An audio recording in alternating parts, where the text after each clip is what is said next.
Süni mayalanma. Qadınlar hər ay bir yumurta hüceyrə yetişdirirlər. Bu yumurta hüceyrə kişi spermatozoid ilə mayalanırsa hamiləlik baş tutur.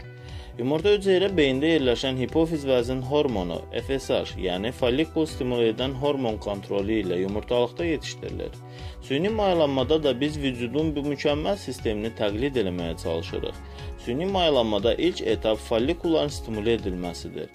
Bu etapda qadına tərkibində yüksək dozada FSH olan bir dərman inyeksiya edilərək birdən çox yumurta hüceyrə yetişdirilməsini provokasiya etməyə çalışırıq. Yumurtalıqların stimulyasiyası menstrual siklin ikinci günü başladılaraq inyeksiyalar ortalama 11 gün davam edir.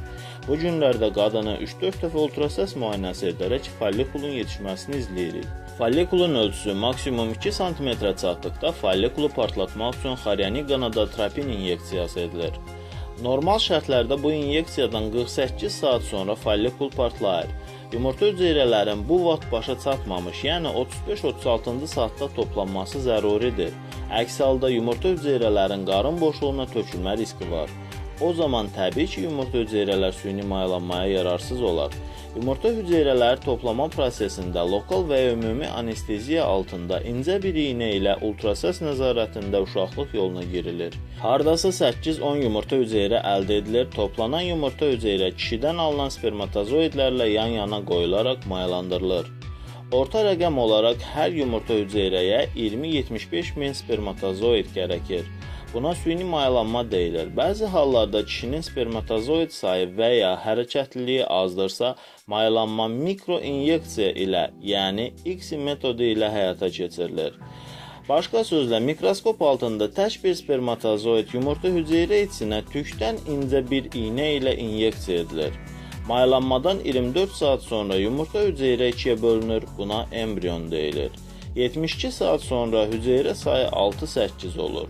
Çox halda bu mərhələdə və ya 5-ci gün embrion transfer edilir. Embrion uşaqlıq yolundan ultrasəs altında incə bir kateter köməyi ilə uşaqlığa göndərilir. Embrion transferi üçün ən keyfiyyətli yumurtalar seçilir. Protokollara uyğun olaraq 35 yaşdan kiçik xanıma 1, 35 yaşdan böyük xanıma 2 embrion transfer edilir. Bu məhdudiyyətin səbəbi çoxdövrlük hamiləlik riskini azaltmaqdır. Əkiz və üçər körpələr üçün daşıdıkları risklər üzündən arzu edilən nəticə deyil. İstifadə edilməyən embrionlar dondurulub ehtiyac olarsa növbəti sikllərdə istifadə edilir. Bu halda xanımın təkrar dərman müalicəsi almağına ehtiyac yoxdur.